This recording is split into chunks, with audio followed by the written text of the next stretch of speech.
Dave Delgado here for In the Zone, and today I'm here with Brian Romero, one of the coaches at Custom Fitness, and we're talking about strength and conditioning, getting youth athletes and high school athletes to that next level. And when you deal with these young athletes and they come into the gym, what are some of the things that you focus on in getting them to that next level? Well, first off, it really just depends on what each athlete would want, their goals in terms of what sports they're going to be doing, or just general life goals. For the most part, it's really about basic movement patterns initially. I can say that majority of the youth athletes, especially on island, are a little bit undertrained. And that's just talking about body weight movements. Now, when it comes to the next level where they become a little bit more elite in terms of training, then you start adding in resistance training, weights, barbells, and what have you. And so it's just making sure that we have a good foundation set to work on what they would like to. All right, well, let's walk around the gym right now and maybe talk us through some of the equipment and workouts that you put some of these athletes through. So typically, let's talk about the Guam High student, Evan Kavanaugh. You were there at the signing at Guam High where 5 of the athletes signed their letter of intent to play sports to the next level. And he thanked you personally for being there and helping motivate him to get to where he is now, which is signing that college letter of intent. It was a really great experience for myself, and just to watch him get that opportunity as well, and to see him reap the benefits of his hard work. Being a high school student, it's not often you see or really value or prioritize that the importance of getting up and putting in the work on top of getting ready for school, studying throughout the day, and then what have you afterwards. So in Evan's case, it was getting here at 5 a.m., going through a hard workout, going through putting in the work that he needed to do. Right afterwards, go shower, eat some breakfast, get ready for school, go through school, and then in the afternoon, football practices, sometimes football games, and do it all over again every day.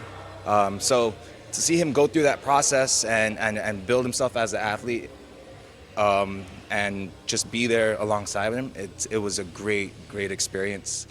And it was very humbling and very it was just really a great experience to have him recognize that as well, because you can tell he values the importance of that hard work that he's put in. Well, I know a lot of coaches here have rugby background and experience playing at the national level. So when it comes to sports that are really physical and need that explosiveness, that power, we'll use rugby and football, for instance. Walk us around the gym and let's talk about maybe some of the workouts that you guys put football players and maybe rugby players to. So first of all, rugby, football, very similar contact sports. They're pretty brutal in the sense, you think about two bodies colliding. That's their mass at their speed going to each other, and that force takes its toll on the body. So you got to be able to prepare for that. And like I said earlier, most of the kids I think would be undertrained in the sense that they're not prepared for those forces to be applied to their bodies. So typical stuff we'd put people through to get ready for sports would be, as you can see, there's not a lot of machines here. We got a lot of racks, okay? A lot of platforms for Oli lifting, okay? If you look around this area, more racks as well. We have some heavy yokes. And then specifically on that side, we have our rig, which we could utilize a little bit more for some exercises, some gymnastic works. Kettlebells we often utilize. Okay? It's the best way to just start understanding the body in terms of balance and moving some weight. So it's a good tool for developing movement. Right? We got some free weights in terms of our dumbbells. And then for the most part, we have our Oli platforms here. So Olympic weightlifting would be another step in terms of athletic development and skill acquisition, really, for transfer into sports. Then just looking around, really, we have our turf. So part of the sports would be, explosiveness, acceleration, and all that, change of direction, and being able to take your body through certain things and being able to support yourself. So that's a lot of training we do here. Plyometrics, explosiveness, ballistic work. As you can see, we got our devil's advocate over here, the Rogue Echo bike. So this machine has no resistance setting whatsoever. You pretty much get what you put in, and this machine definitely rewards hard work.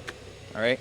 Well, looking around too, you guys do use a lot of Olympic weights because the movement's a lot different when between iron weights and the Olympic weights that you guys use. You're actually able to throw it around a little bit more easier, and then you're able to kind of like just toss it on your platform. Yeah. I mean, it's just the ease of it. Obviously, we like to involve a lot of movements that take the weight from ground to overhead, and that's a full spectrum of movement from just holding something overhead. And then, it's nice to not worry about having to put it down gently every now and then, although some people do get a little excessive when they celebrate and all, me being one of them. But yeah, just to take that out of the picture, just make it safe to be able to drop that load and, not worry about it. It's a good thing. And over here at the turf field, I see the sled. So you're able to stack desired amount of weight on that and push it for a certain distance. And I saw some workouts where they're pushing the sled, they get off it and come into a sprint. And you're also able to set up cones here, box jumps. I see you guys have the little hurdles, and a lot of that's just for agility and footwork, because you definitely need your footwork for skill positions in rugby and football as well. Yeah, definitely. So PAP, post-activation, so like sleds, like you mentioned, you'd be pushing a sled and going into a sprint, so your muscles are ready to fire faster, contract a little bit faster after you've done some resistance. So stuff like that, we like to go ahead and put the athletes through, specifically myself. The sled, the bike, those are the machines that literally you just have to put in the grind, and obviously it's not going to move itself. So yeah, it's a good tool to. Let's talk about some of the do's and don'ts when it comes to rehabbing the body and making sure that the body's going to be at its utmost peak when it's time to perform. Because some of these athletes think that, okay, well, I had a killer workout and it's time to indulge and splurge in some junk food or a meal that necessarily doesn't cater to what the body needs after a big workout. I'd say the easiest way I like to think about things is food is fuel, right? So think of your body as a car. You don't fuel the car after you've gone to your destination, right? You fuel up before. And then depending on how far you've driven, you fuel up after as well. So if you think about it that way, food getting into your body, that's that energy that you're going to be using, especially before a workout, okay? You got to think about how it's going to affect your body. Some people have this bad idea about carbs and everything. Carbs are an important aspect to your diet, as well as proteins, fats, all the vitamin, minerals, all the micronutrients. And afterwards too, if you feel like you've done a good workout, and if you would like to reward yourself, by all means, go ahead. But it's not necessarily a healthy habit to keep doing so and get into those diving into your vices, and what have you. But yeah, generally that's what I like to believe in. But if you want to get more specific, everyone's a bit different.